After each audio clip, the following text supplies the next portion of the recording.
Welcome sa Pinas Showbiz News ngayon. Para sa video natin ngayong araw, meron na naman po tayong fresh at nagbabagang updates patungkol kay Maine Mendoza at kay Alden Richards. Kung tunay mong mahal si Maine Mendoza at Alden Richards at ngayon ko lang nakadalaw, di naman kaya inaligaw sa channel na ito, please po, i-click mo na yung subscribe and bell buttons para lagi kang updated sa mga kaganapan kina Maine at kay Alden. Ang pag-uusapan po natin ngayong araw, syempre, dalawang bagay po ulit. Patungkol pa rin po ito kay Maine at kay Alden.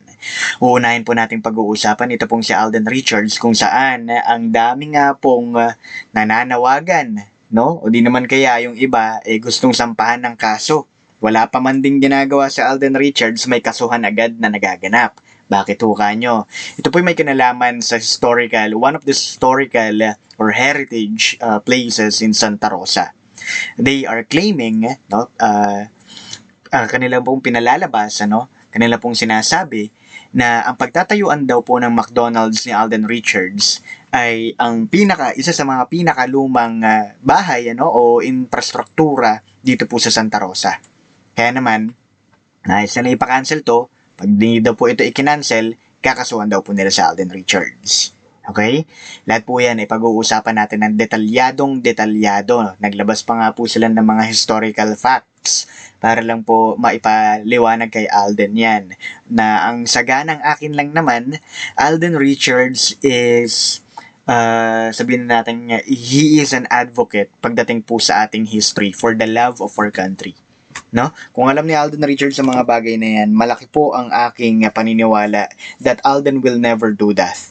Okay, wala pa nga kung ano-ano agad yung sinasabi. Mamaya pag-usapan natin yan. At bukod nga riyan, ito naman pong sa Maine Mendoza, ang daming spekulasyon, kung nasaan nga ba talaga siya.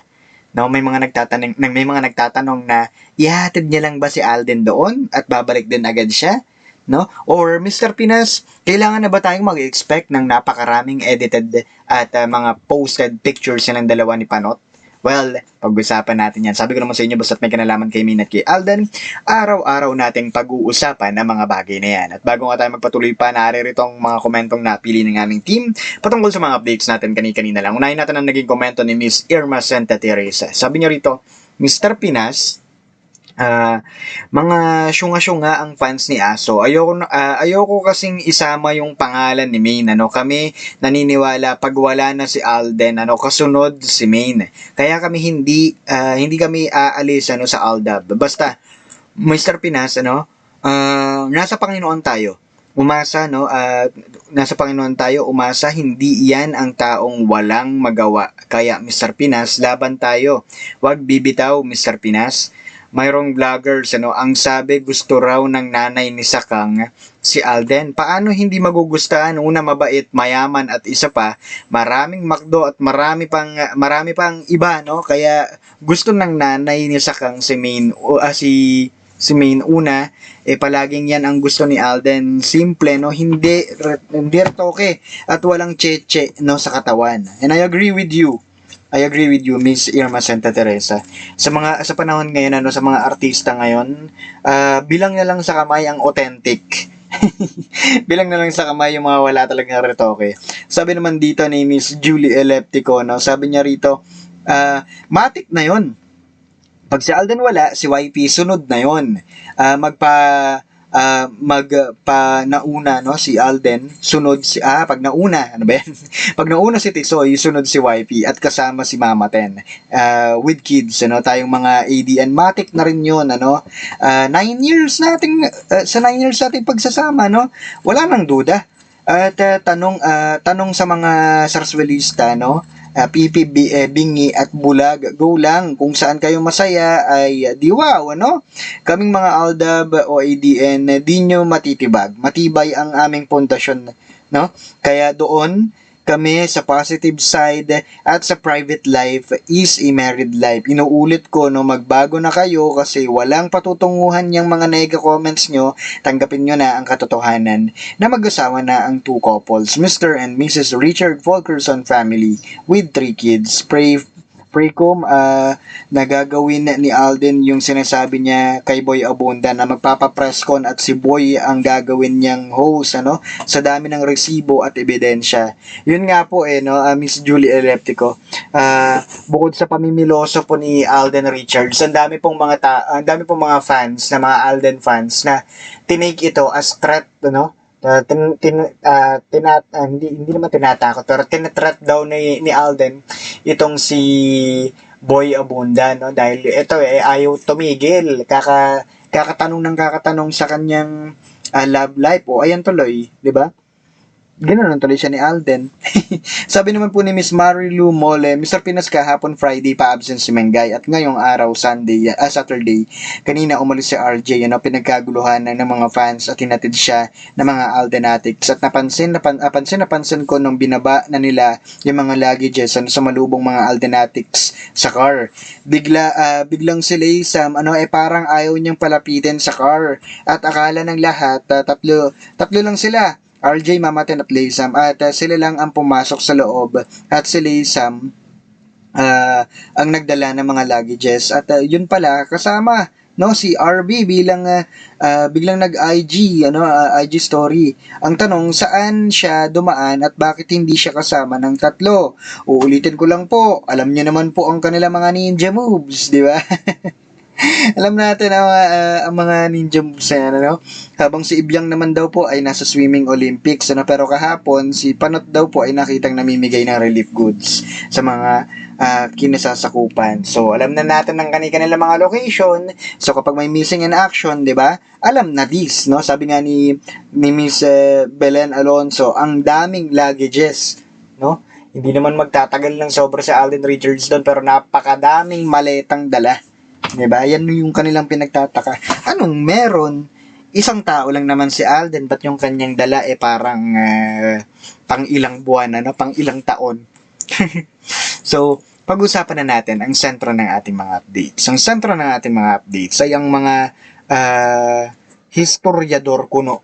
Hindi naman talaga sila mga history, for the clout lang, Ito pong mga larawan na ito, yung unang tatlong larawan na nakikita po ninyong yan, Yan daw po ay tinuturing na isa sa mga pinakamatandang heritage na meron po sa Santa Rosa. And they are claiming, ang claim po nila, si Alden Richards daw po, ipapademolish yan. And once it's already demolished, tatayuan daw po ito ng McDonald's. Yan po yung kanilang ipinaglalaban. Okay? Yan po yung kanilang sinasabi na may pagbabanta pa nga po. Subukan daw po ni Alden Richards na ituloy yung kanyang binabalak na pagsira ng kasaysayan ng Pilipinas para daw po matikman nito yung mga kaso na ihahain po nila. Ito nga po yung sinabi nila. Heritage Alert, Zavalia Rivera Ancestral House in Santa Rosa, Laguna, demolished. Ayan, para sa kanila, na-demolish na raw pala ito, The Zavalia Rivera Ancestral House in Santa Rosa, Laguna, said to be the oldest in the city, built in 19th century, was recently demolished to give way to branch of McDonald's. Yan, yung sinasabi nila. Na-demolish na raw po yun, giniba na raw po yun, at para daw po yun sa pagtatayuan ng McDonald's ni Alden Richards.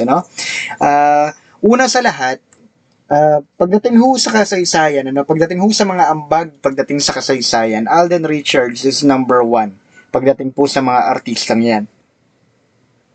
Talagang ang dami niya pong ginanapan para lang po ma-preserve natin ang history na meron tayo sa ating bansa. Di ba? So, ngayon, itong sinasabi nilang walang pagmamahal sa bansa sa Alden Richards, it contradicts the reality. It contradicts the things that we could see, dito po sa social media, sa lahat po ng ginagawa ni Alden Richards. Kaya po, ito nga po ay tinuturing nating pang-backstab. Okay? Isa po yan sa mga nangyayari. Pero alam po natin na ang team ni Alden Richards ay kikilos para dito. Hindi pa natin isinasara ang ating usapin pagdating dito. Pero wag po kayo mag-alala, tututukan po natin ang update na ito. Dahil alam nyo naman, ayaw na ayaw natin nung inaalipusta itong si Alden Richards. Ganoon na rin po si Maine Mendoza. And speaking of Maine Mendoza, ang daming nagtatanong sa akin, Mr. Pinas, nasan ba talaga si Maine? Ulitin ko lang, alam na this.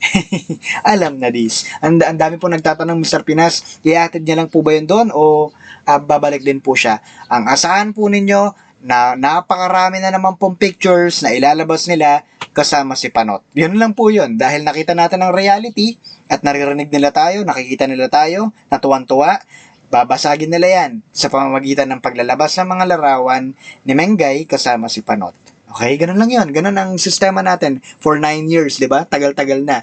So, muli, ito po ang Pinas Showbiz News ngayon.